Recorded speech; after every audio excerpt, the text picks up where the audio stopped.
જો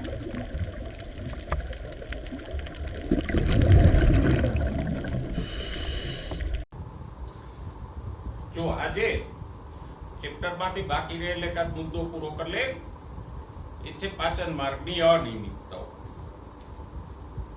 આપણા સિલેબસમાં જેટલા કાંઈ મનુષ્યના તંત્રો છે, પાચન તંત્ર હોય, શ્વસન તંત્ર હોય, પરિવહન તંત્ર હોય, તો બધા ચેપ્ટરોના અંતે જે તે તંત્ર સંબંધિત થોડાક રોગો આપ્યા છે.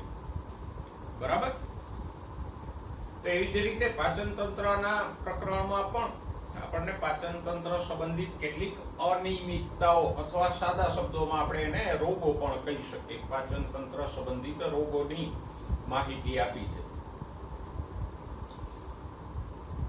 હવે પાચન તંત્રમાં આમ તો ઘણા બધા વાયરસ, બેક્ટેરિયાનો ચેપ લાગે તો આપણને પાચન માર્ગની બળતરા કે પેટમાં દુખાવો કે એવી સમસ્યાઓ થતી હોય. એ સિવાય વિવિધ પ્રકારના કૃમિઓ, જેમ કે પટ્ટી કૃમિ, ગોળ કૃમિ, અંકુશ કૃમિ, તંતુ કૃમિ, પછી પિન કૃમિ, એવા જુદા જુદા પ્રકારના કૃમિઓનો ચેપ પણ પાચન માર્ગમાં લાગતો હોય. અને લગભગ દરેક વ્યક્તિના પાચન માર્ગમાં થોડા ઘણા પ્રમાણમાં કૃમિઓ તો હોય જ. પણ જો આ કૃમિઓનું પ્રમાણ વધી જાય તો મુશ્કેલીઓ થતી હોય. ઘણા બાળકોમાં આપણે જોઈએ કે બાળકોના પાચન માર્ગમાં કૃમિઓનો પ્રકોપ વધી જતો હોય તો એને પાચન સંબંધિત તકલીફો થતી હોય. એ પરોપજીવી કૃમિઓને કારણે બાળક નબળું પડી જતું હોય અને ડોક્ટર એને કૃમિનાશક ગોળીઓ આપતા હોય છે.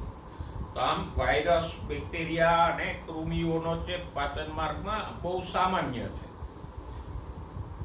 એ ઉપરાંત બીજી કઈ કઈ તકલીફો થાય તો કે એક છે પીળીઓ અથવા તમે જેને કમળો કહો એ.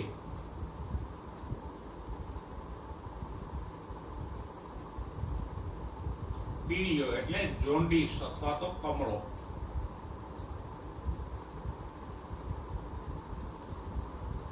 એ યકૃતના ચેપને કારણે થાય. યકૃત ઉપર કોઈ ચેપ લાગે તો એને કારણે પિત્તરંજકોનો ભરાવો થાય.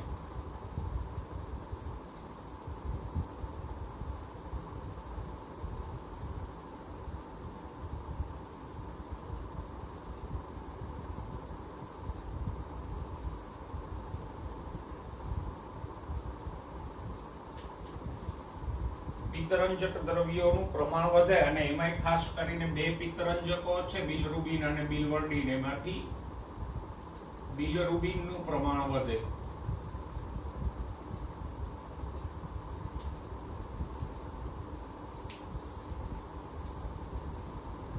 અને આ પિત્તરંજક છે ત્વચાની નીચે, આંખોમાં, નખમાં જમા થાય એટલે માણસ ફિક્કો, પીળાશ પડતો દેખાય. એટલે જ આ રોગને નામ શું આપ્યું છે? પીળીઓ. અને કમળામાં આંખો, નખ એ બધું પીળું થઈ જાય. શેને કારણે? તો કે પિત્તરંજકોને કારણે. પિત્તરંજકનો રંગ જ પીળો હોય એટલે આંખ, નખ એ બધું પીળું દેખાય. તો આમ યકૃતમાં ચેપ લાગે એને કારણે આ પિત્તરંજકોનું પ્રમાણ વધે અને એનાથી નખ, આંખો એ બધું પીળાશ પડતું દેખાય. એને આપણે શું કહીએ? પીળીઓ અથવા તો કમળો કે જોન્ડિસ કહીએ. પછી બીજી અનિયમિતતા છે ઉલટી, વોમિટ. એનો પણ દરેકને પરિચય છે. જઠરમાં ઘણી વખત ઉલટું પરિસંકોચન થાય તો ખોરાક મુખ વાટે બહાર આવે એને આપણે શું કહીએ? ઉલટી થાય. મીન્સ કે ખોરાક ઉલટી દિશામાં આવે એને શું કહેવાય? આમ જવાને બદલે આમ આવે એને આપણે શું કહીએ? ઉલટી અથવા વોમિટિંગ. અને ધ્યાનમાં રાખજો, ઉલટી માટેના કેન્દ્રો ક્યાં હોય? મગજના લંબ મજ્જામાં.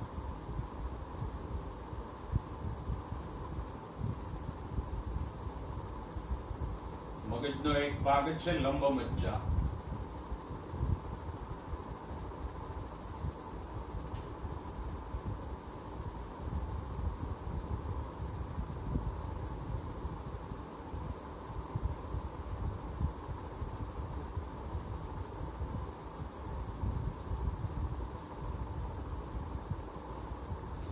એ આ ઉલટીની પ્રક્રિયા પ્રેરે. હવે ઉલટીની વ્યાખ્યા તો આપણે સમજી શકીએ કે ખોરાક જઠરમાંથી મુખ દ્વારા બહાર આવે પાછો, એને ઉલટી કહેવાય.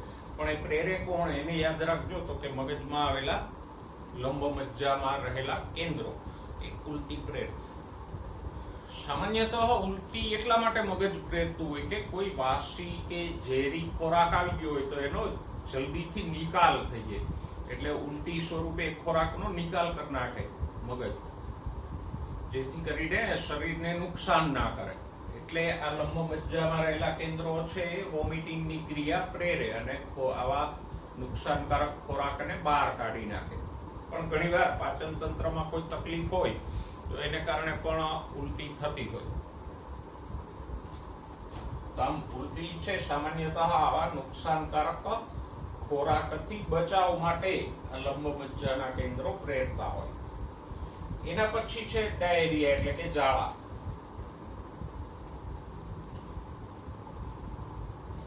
અતિસાર. ઝાડા થવા એટલે તો કે આંતરડું, ખાસ કરીને મોટા આંતરડાનું વારંવારનું અનિયમિત પરિસંકોચન થાય, વારંવાર મળ ત્યાગ થાય અને મળમાં મોટા પ્રમાણમાં પાણી જાય એને આપણે શું કહીએ? ઝાડા.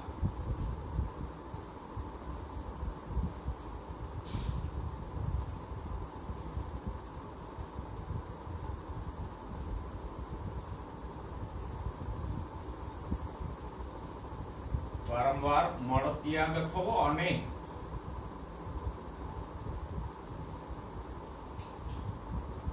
મળમાં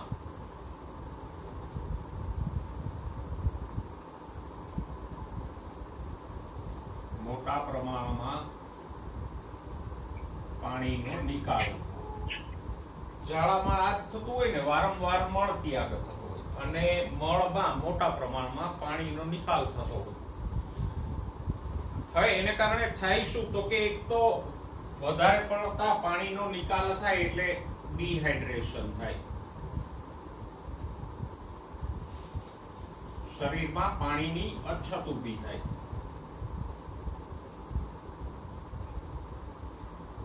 પ્લસ ઝાડા સ્વરૂપે ખોરાક પૈચા વગરનો નીકળી જાય એટલે પોષક દ્રવ્યોની પણ ઉણપ ઊભી થાય. એટલે જો લાંબો સમય ઝાડા રહે તો વ્યક્તિને અશક્તિ અને ડિહાઇડ્રેશનનો સામનો કરવો પડે.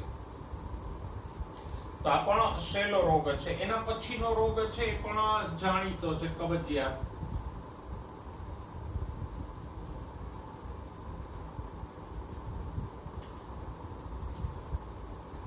બરાબર.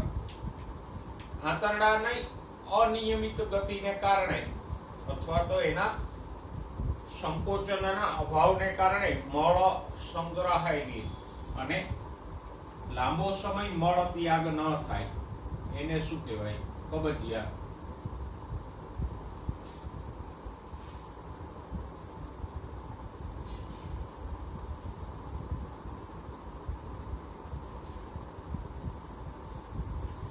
એટલે કબજિયાતમાં વ્યક્તિએ નિયમિત રીતે જે મળ ત્યાગ કરતા હોય એ નથી થતો, પણ એને અમુક દિવસો સુધી મળ ત્યાગ થાય જ નહીં અને આંતરડામાં મળનો ભરાવો થઈ જાય, કારણ કે એનું મોટું આંતરડું અને મળાશય છે એનું યોગ્ય સંકોચન ન થાય એટલે મળ ત્યાગ થતો બંધ થઈ જાય.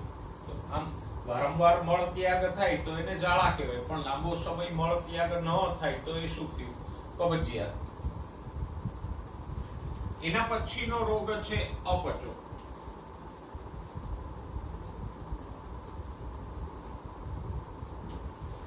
અપચો એટલે ખોરાકનું પાચન ન થાય એને શું કહેવાય? અપચો.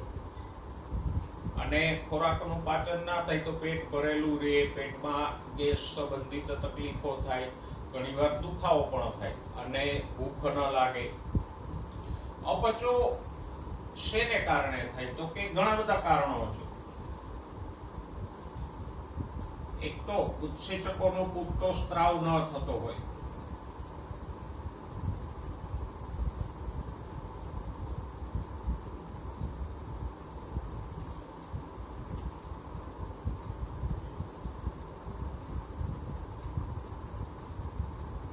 પછી ઝેરી ખોરાક આવી ગયો હોય અથવા વાસી ખોરાક હોય તો એને કારણે પણ અપચો થાય. પછી વધારે પડતું ખાવું, જરૂરિયાત કરતા વધારે પડતું ખાઈ લઈએ તો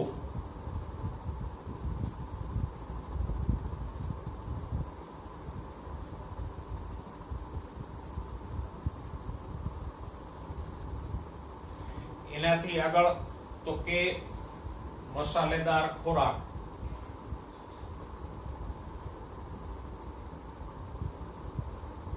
આમ તો મસાલેદાર ન કહેવાય પણ તીખો,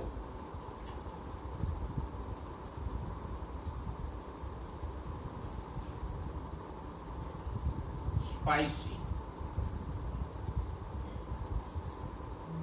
સામાન્યતઃ આપણે જે કોઈ મસાલાઓ વાપરીએ છીએ, પછી એ સામાન્ય જીરું હોય કે તજ, લવિંગ, એલચી વગેરે જે કઈ મસાલાઓ વાપરીએ છીએ એટલા માટે વાપરીએ કે પાચનમાં સહાય કરીએ. પણ એનું પ્રમાણ વધી જાય અથવા તો ખોરાકમાં તીખાશનું, મરચાનું પ્રમાણ વધી જાય તો એ મરચું છે એ ખાસ કોઈ પાચનમાં મદદરૂપ નથી કરતું. તો એવે વખતે આવા મસાલેદાર તો નહીં પણ વધારે પડતા સ્પાઇસી તીખા ખોરાકથી પણ અપચો થઈ શકે. બરાબર. પછી ચિંતા કે તણાવથી પણ અપચો થાય, સતત ચિંતા રહેતી હોય,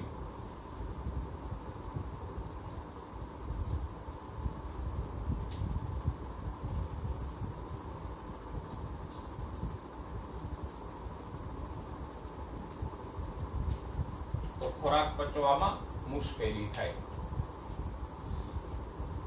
તો આપણે આટલા પાચન સંબંધિત સામાન્ય રોગોની વાત કરી. હવે આગળ આપણે વાત કરશું PEM ની. પણ પેલા આ રોગો છે એને જોઈ લેજો. આમાં ખાસ કઈ કઈ બાબતો યાદ રાખશો તો કે કમળો શેનાથી થાય? પિત્તરંજકોનું પ્રમાણ વધે તો કમળો થાય. પછી ઉલટી પ્રેરતા કેન્દ્રો ક્યાં હોય? મગજના લંબ મજ્જામાં હોય. પછી આ તો તમે ઝાડા કે કબજિયાત તો સમજી શકો. પછી અપચાના કારણો કયા છે એને યાદ રાખજો કે ઉત્સેચકોનો અપૂરતો સ્ત્રાવ હોય તો ખોરાક ન પચે, ઝેરી ખોરાક આવી ગયો હોય તો પણ અપચો થાય, વધારે પડતું ખવાઈ ગયું હોય તો અપચો થાય, વધારે પડતો મસાલેદાર કે તીખો ખોરાક લીધો હોય તો પણ અપચો થાય, ચિંતા અને તણાવ હોય લાંબા સમય તો પણ અપચાની તકલીફ થાય. એટલે આટલી બાબતો યાદ રાખજો કે પીડીઓ શેનાથી થાય, ઉલટી પ્રેરતા કેન્દ્રો ક્યાં હોય અને અપચાના કારણો કયા કયા છે.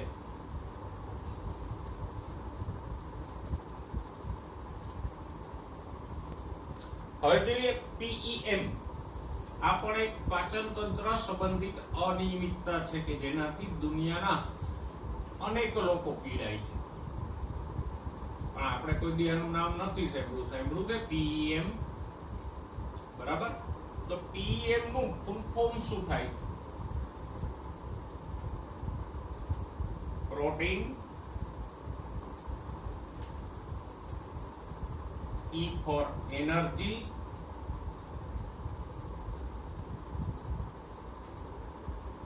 malnutrition.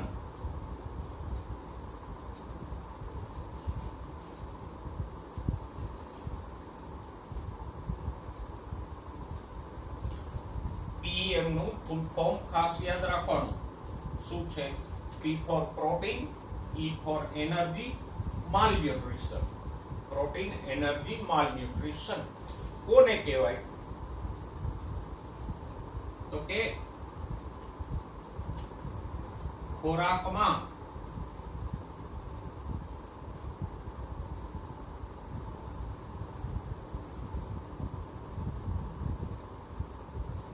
પ્રોટીન અને ઉર્જા એટલે કેલરી. ઉર્જા આપણે શેમાં માપીએ? કેલરીમાં માપીએ ને.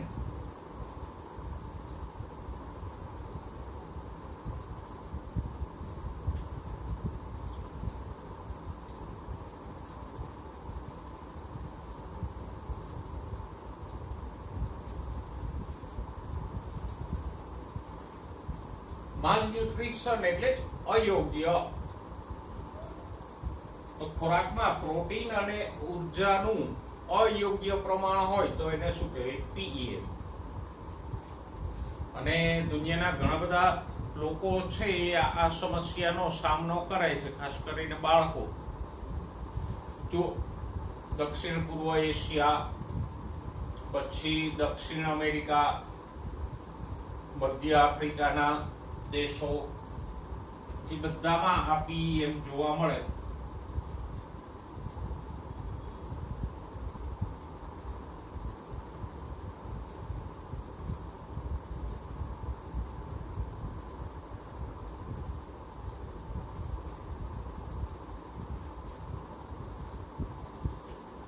દક્ષિણ પૂર્વ એશિયા એટલે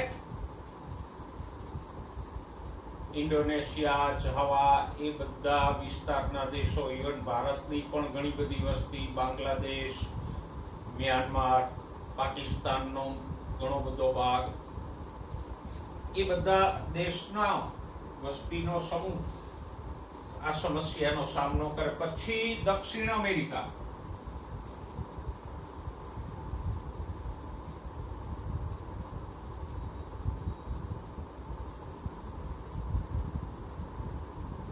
બ્રાઝીલ, ચીલી, આર્જેન્ટિના, એવા બધા દેશો. પછી મધ્ય આફ્રિકા,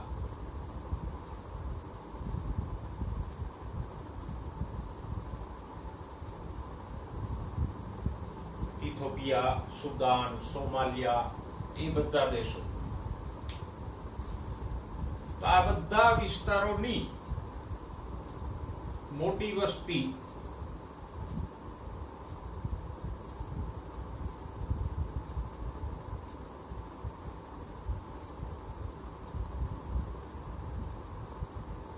પીએમ થી ગ્રસ્ત છે, એટલે કે એનાથી પીડાય.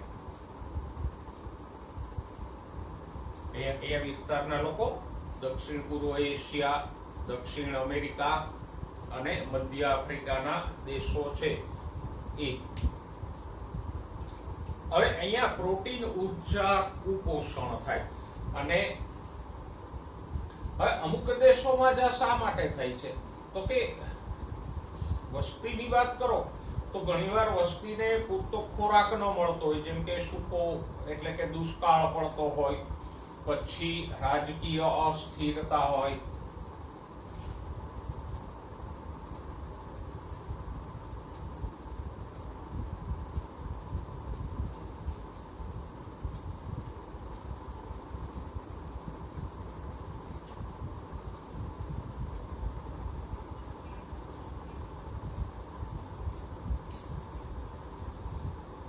રાજકીય અસ્થિરતા એટલે ત્યાં કોઈ શાંત અને સુવ્યવસ્થિત શાસન ના હોય, રાજકીય ખેંચતાણ ચાલતી હોય, લોકોમાં આંદોલનો થતા હોય, વિદ્રોહ થતા હોય, તો એને કારણે અર્થતંત્ર ખાડે જાય.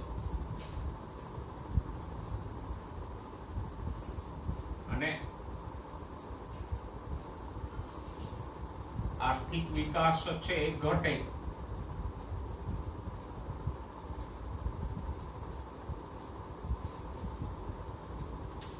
તો વસ્તીમાં પીએમ પ્રેરાય.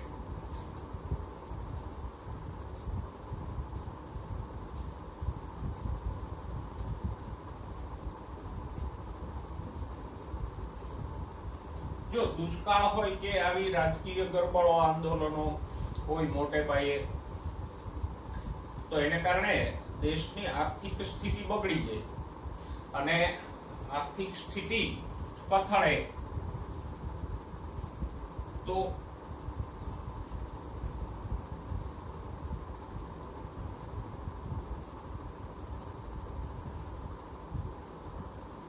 બગડે તો શું થાય? તો કે લોકોને પૂરતું ખાવાનું ન મળે, ભૂખમરો ફેલાય. અને અપૂરતું ખાવાનું મળે, અયોગ્ય ખાવાનું મળે તો પછી ખોરાકમાં પ્રોટીન અને ઉર્જાનું અસંતુલિત પ્રમાણ સર્જાય, અયોગ્ય પ્રમાણ સર્જાય. પ્રોટીન અને ઉર્જા શરીરમાં યોગ્ય ક્યારે રહે? તો કે વ્યક્તિ સંતુલિત અને યોગ્ય ખોરાક લેતો હોય, એવો ખોરાક કે જેમાં પૂરતા પ્રમાણમાં વિટામિન્સ હોય, ખનિજો હોય, એવો ખોરાક લે તો પીએમ ની તકલીફ ન થાય, એને પૂરતું પ્રોટીન, વિટામિન્સ, કેલરી મળ્યા કરે. પણ જો વ્યક્તિને પૂરતું ખાવાનું જ ન મળતું હોય લોકોને, તો પછી પીએમ થવાનું. અથવા ઘણા કિસ્સામાં વ્યક્તિને પૂરતું ખાવાનું મળતું હોય પણ એ યોગ્ય રીતે ખાતો ન હોય તો પણ પીએમ થાય. હમણાં ચર્ચા કરીએ આપણે, બરાબર. જો બાંગ્લાદેશમાં આઝાદીની લડાઈ દરમિયાન એટલે કે 70ના દાયકામાં આવી પરિસ્થિતિ સર્જાણી હતી. 1971માં બાંગ્લાદેશને પાકિસ્તાનથી છૂટું પાડવામાં આવ્યું. કદાચ તમે ઇતિહાસમાં ભણ્યા હશો કે પહેલા બાંગ્લાદેશ છે પાકિસ્તાનનો જ હિસ્સો હતો અને એને પૂર્વ પાકિસ્તાન કહેવામાં આવતું. પણ રાજકીય ગરબડોને કારણે અને વિદ્રોહોને કારણે બાંગ્લાદેશમાં 1970 પહેલા આવી ભયંકર કુપોષણની સ્થિતિ ફેલાણી. પછી 80ના દાયકામાં આફ્રિકન દેશ છે ઇથોપિયા, એમાં ભયંકર દુષ્કાળ પડ્યો. સતત 12 વર્ષ સુધી કોઈ વરસાદ જ ન પડ્યો. તો એને કારણે પણ ત્યાં કુપોષણની આ પીએમની સમસ્યાઓ વધી. ભારતમાં પણ ઘણા બધા બાળકો એવા છે કે જે આ પીએમ થી પીડાય છે. હવે પીએમ સંબંધી તમને બે તકલીફો આપી છે. પીએમ એટલે ખોરાક, પ્રોટીન, એનર્જી, માલ ન્યુટ્રિશન. પણ અલગ અલગ પ્રકારના પ્રોટીનો અને ઉર્જાના અસંતુલનથી જુદી જુદી તકલીફો થતી હોય ને, તો પીએમ માં ઘણી બધી તકલીફ થાય. એવું નહીં કે પીએમ એટલે એક જ તકલીફ. ના, પીએમ એટલે તો ખોરાકમાં પ્રોટીન અને ઉર્જાનું અસંતુલન. તો એને કારણે અલગ અલગ પ્રકારની તકલીફો વ્યક્તિઓને થતી હોય. એમાંની પહેલી તકલીફ કઈ છે પીએમ સંબંધિત? તો કે પીએમ સંબંધિત પહેલી તકલીફ છે મરાસમસ.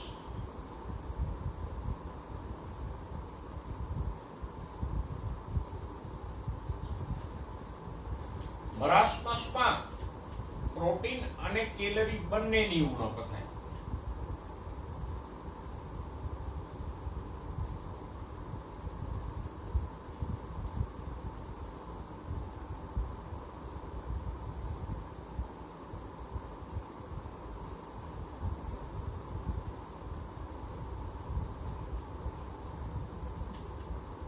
ખાસ ખ્યાલ રાખજો, મરાસમસમાં પ્રોટીન અને કેલરી બંનેની ઉણપ થાય. અને સામાન્યતઃ મેં કીધું એમ જ્યાં ભૂખમરો હોય, અતિશય ગરીબી હોય, એ લોકોને આ મરાસમસની તકલીફ થાય. કારણ કે એને પૂરતો ખોરાક જ ના મળતો હોય એટલે એને કેલરીની ઉણપ થાય. પછી તો કે નાના શિશુ, જેને માતાના દૂધને બદલે અન્ય કોઈ ખોરાક મળતો હોય. નાના એટલે 1 વર્ષથી નાના.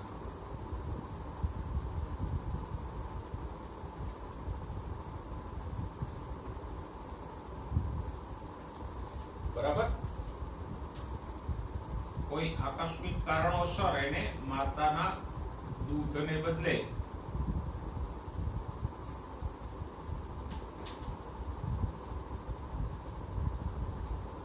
અન્ય ખોરાક અપાતો હોય.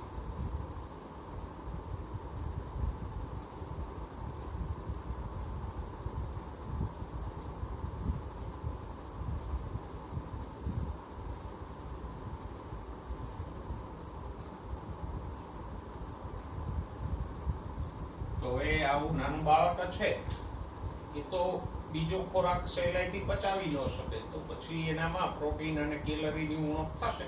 માતાનું દૂધ મળતું હોય આવા નાના બાળકને, તો એ દૂધમાંથી એને પૂરતી કેલરી ને પૂરતી ઉર્જા મળી રહે. પણ આકસ્મિક કારણોસર ધારો કે માતા બીમાર છે અથવા તો માતાનું મૃત્યુ થઈ ગયું હોય, તો એવા નાના બાળકને બીજો ખોરાક આપવામાં આવે તો પછી એને પચાવી ના શકે અને એને કારણે બાળકમાં પ્રોટીન અને કેલરીની ઉણપ થાય. અને આ પ્રોટીન અને કેલરીની ઉણપ થાય તો એને જ આપણે શું કહીએ? મરાસમસ. બરાબર. ઓકે. પછી મરાસમસના લક્ષણો શું છે?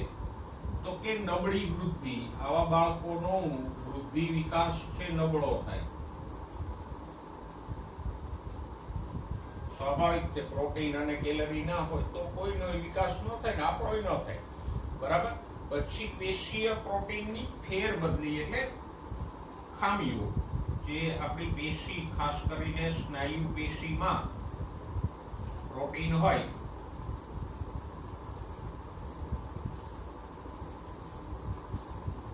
ફેરબદલી એવો શબ્દ તો ન કહેવાય, પણ ખામી, એ જે પ્રોટીન છે એ ખામીયુક્ત હોય, યોગ્ય ના હોય. પછી શરીરની ક્ષીણતા એટલે શરીર પાતળું થઈ જવું, ક્ષીણ થઈ જવું એટલે પાતળું થઈ જવું.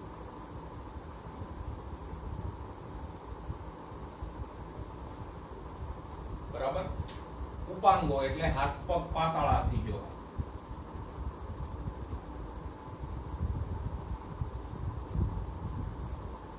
ઉપાંગો એટલે હાથ પગ પાતળા થવા, એકદમ પાતળા એટલે બિલકુલ આમ હાડકા દેખાય એવા.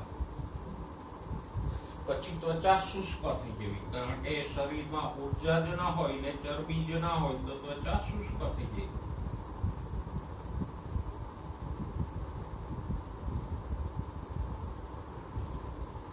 બરાબર. પછી પાતળી અને કરચલી યુક્ત થઈ જાય.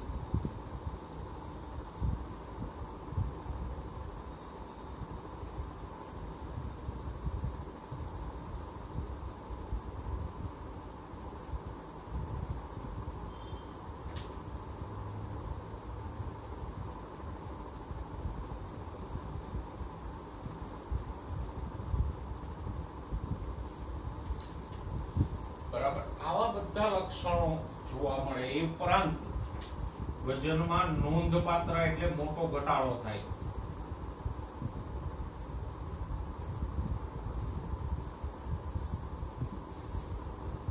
અને સિમ્પલ જો આ બધા લક્ષણો આવે જ ને, શું કામ ના આવે, તો કે અહીંયા પ્રોટીન અને કેલરી બેની ઉણપ છે. તો હવે કેલરીની, પ્રોટીનની ઉણપ હોય એટલે વૃદ્ધિ અવરોધાય. પછી પેશીમાં જે પ્રોટીન હોય, ખાસ કરીને સ્નાયુ પેશીમાં, એ ખામીયુક્ત થાય. પછી શરીર ક્ષીણ થઈ જાય ને, કેલરી જે ન હોય તો શરીર ક્ષીણ એટલે દુબળું થઈ જાય, પાતળું થઈ જાય, હાડકા બધા દેખાવા માંડે એવું. પછી ઉપાંગો એટલે હાથ પગ પાતળા થઈ જાય. શરીરમાં ચરબીનો અભાવ હોય તો ત્વચા શુષ્ક અને કરચલી યુક્ત થઈ જાય. આપણી ત્વચા છે આમ એકદમ લીસી, શું કામ લાગે, તો કે નીચે ચરબીનો ભરાવો છે એટલે ત્વચા આમ લીસી રહે. જો ઘરડા વ્યક્તિઓમાં ત્વચા કરચલી યુક્ત થઈ જાય, શું કામે થઈ જાય, તો કે એમાં જે ચરબીનો થર હોય ચામડી નીચે, એ ચરબી નાશ પામી જાય એટલે ત્વચા કરચલી યુક્ત થઈ જાય. તો અહીંયા પણ ત્વચા આમ શુષ્ક, પાતળી અને કરચલી યુક્ત થઈ જાય, કારણ કે અહીંયા ચરબીનો અભાવ હોય. અને વજનમાં ઘટાડો થાય, કેલરી પૂરતી નથી મળતી તો પછી વજન ઘટશે જ ને.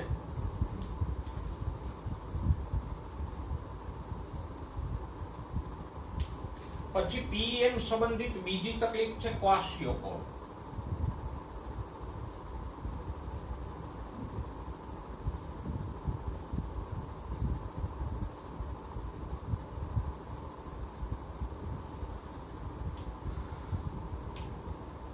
જો ક્વાશિયોકોર શેનાથી થાય, તો કે પુસ્તકમાં એવું લખ્યું છે કેલરીની ઉણપથી અલગ પ્રોટીનની ઉણપથી. મીન્સ કે ક્વાશિયોકોર ફક્ત પ્રોટીનની ઉણપથી થાય છે.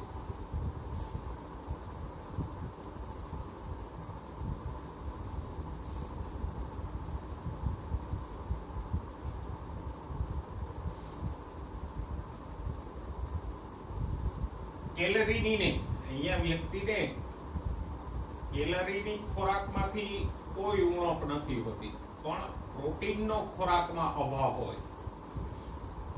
તો બે વચ્ચેનો તફાવત સમજાણો, મરાસ્મસ અને ક્વાશિયોકોર વચ્ચેનો.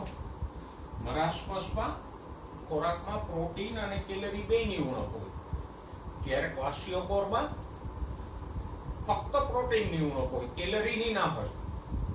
બરાબર. અને એટલે જો ક્વાશિયોકોર કેને થાય, તો કે 1 વર્ષથી વધારે ઉંમરના બાળકો.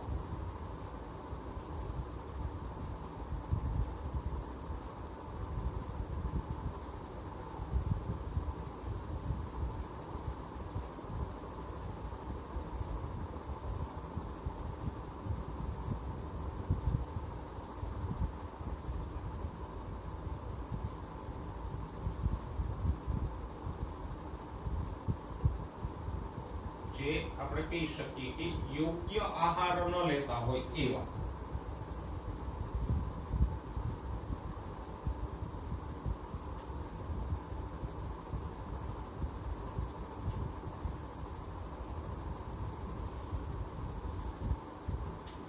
એટલે બે વચ્ચે આ તફાવત છે, એને કારણે ઘણો બધો બીજો તફાવત આવી ગયો કે મરાસ્મસ પ્રોટીન અને કેલરીની ઉણપથી થાય છે, જ્યારે ક્વાશિયોકોર ફક્ત પ્રોટીનની ઉણપથી થાય. અને એને કારણે બે રોગો, બે ખામીઓ વચ્ચે એક બેઝિક તફાવત એ આવી ગઈ. મરાસ્મસ કોને થાય? જે વ્યક્તિ અત્યંત ગરીબ હોય, જેને પૂરતું ખાવાનું ન મળતું હોય, અથવા એવા બાળકો કે જેને માતાનું દૂધ ન મળતું હોય પણ બદલામાં બીજો કોઈ સારો ખોરાક પણ ન આપી શકાતો હોય, સામાન્યતઃ ગરીબ બાળકો. તો આ મરાસ્મસ છે એ સામાન્ય રીતે આવા ગરીબ વ્યક્તિઓ કે ગરીબ બાળકોમાં થાય. જ્યારે ક્વાશિયોકોર એને ગરીબી સાથે લેવા દેવા નથી. ક્વાશિયોકોર માટે ઘણીવાર હા યસ, જે નબળા ગરીબ પછાત બાળકો છે એમને તો થઈ શકે, પણ જે આર્થિક રીતે સદ્ધર છે, જેને પૂરતું ખાવાનું મળે છે, એવા બાળકોને ક્વાશિયોકોર થઈ શકે, એવા વ્યક્તિઓ નહીં થઈ શકે. કારણ તો કે બાળકને ખાવાનું પૂરતું મળતું હોય પણ યોગ્ય ખોરાક ના લેતા હોય, પ્રોટીનયુક્ત ખોરાક ના લેતા હોય, તો એવા બાળકમાં એક ક્વાશિયોકોર થાય અને નહીં થાય ક્વાશિયોકોર, સોરી, એને મરાસ્મસ નહીં થાય.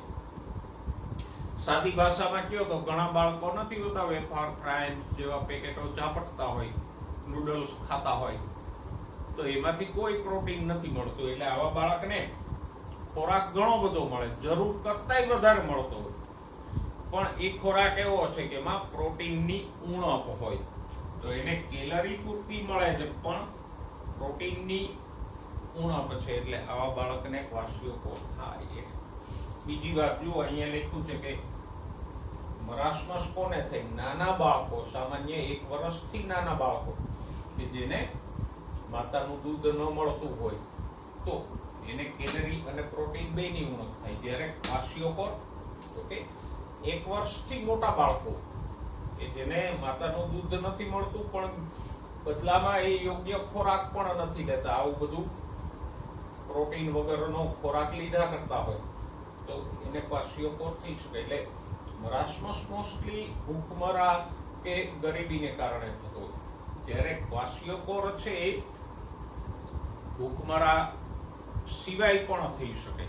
સારી પરિસ્થિતિના બાળકો હોય પણ જો એની ખોરાક લેવાની પદ્ધતિ યોગ્ય ના હોય તો એને પણ થઈ શકે.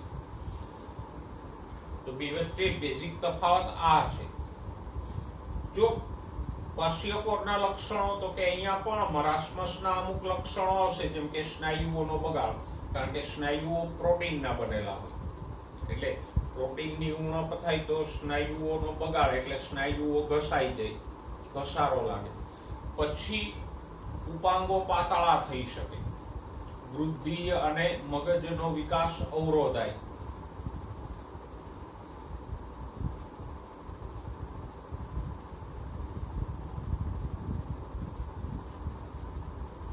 સ્નાયુઓનો બગાડ એટલે ઘસારો, સ્નાયુઓ ઘસાઈ જાય, નાશ પામી જાય. અને સ્નાયુઓ ઘસાય તો ઉપાંગો પાતળા થાય, કારણ કે ઉપાંગો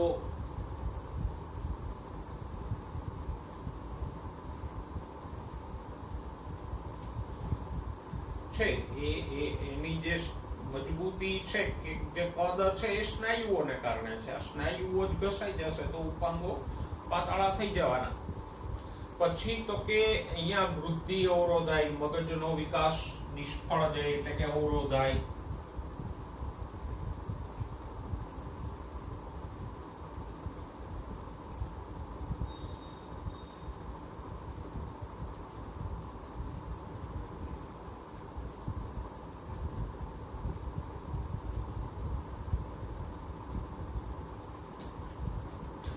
કે પ્રોટીન ન મળે તો પછી શરીરની વૃદ્ધિ તો ઘટે, સાથે સાથે માનસિક વિકાસને પણ અસર થાય ને, કારણ કે એના માટે પ્રોટીન જરૂરી છે. તો આ બધા લક્ષણો છે એ મરાસ્મસને મળતા જ, પણ ક્વાશિયોકોરના ઘણા લક્ષણો છે મરાસ્મસથી અલગ પણ છે. જો ઘણા બાળકોમાં ત્વચા નીચે ચરબી જમા થાય એટલે વજન વધે પણ ખરી અને શરીરમાં સોજા પ્રેરાય.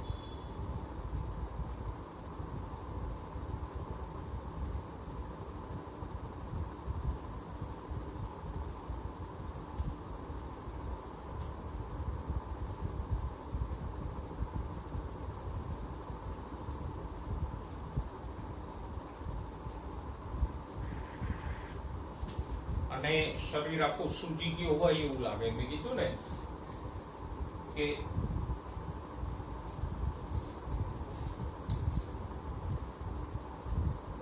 ઘણા બધા બાળકો એવા છે જેને ખોરાક પૂરતો મળે છે પણ એ યોગ્ય પ્રોટીન વાળો ખોરાક ન લેતા હોય, આવું બધું જંક ફૂડ ખાતા હોય તો ત્વચા નીચે ચરબી પુષ્કળ જમા થઈ જાય પણ શરીરમાં પ્રોટીનની ઉણપ હોય. એટલે ક્વાશિયોકોરમાં ફક્ત પ્રોટીનની ઉણપ થાય છે, જ્યારે મરાસ્મસમાં પ્રોટીન અને કેલરી બેયની ઉણપ થાય છે. તો આ બંનેને આમ બંને વચ્ચેનો તફાવત સમજજો અને હવે તમે સમજી ગયા હશો કે આ બે તકલીફો છે મરાસ્મસ અને ક્વાશિયોકોર, એ ક્યાંક ને ક્યાંક પ્રોટીન અને કેલરી ના અયોગ્ય પ્રમાણ સાથે સંકળાયેલ છે. આમાં જુઓ પ્રોટીન અને કેલરી બેયની ઉણપ છે તો એ પણ પીઈએમ જ થયું ને, પ્રોટીન અને એનર્જીનું અયોગ્ય પ્રમાણ, જ્યારે પહેલામાં પ્રોટીનનું અયોગ્ય પ્રમાણ છે. આમ પીએમ સંબંધિત આ બે તકલીફો આપણે જોઈ. અને હવે તમે તમારી આજુબાજુમાં લોકો ઉપર નજર કરશો તો ઘણા બધા આવા લોકો મળી આવશે કે જેમાં આવા કોઈને કોઈ લક્ષણો હોય, પ્રોટીન સંબંધિત કે ઉર્જા સંબંધિત લક્ષણો હોય. ઇવન આપણામાંથી પણ ઘણા બધાને આવી તકલીફો હોય છે કે જે યોગ્ય ખોરાક ના લેતા હોય તો એનામાં પણ પ્રોટીનની થોડી કમી જોવા મળતી હોય, બરાબર. અને પ્રોટીનની કમી હોય તો બીજા ઘણા બધા રોગો થાય ને, બેરી, સ્કર્વી. સાથે સાથે પ્રોટીનની ઉણપ હોય તો ઇમ્યુનિટી પણ નબળી પડે.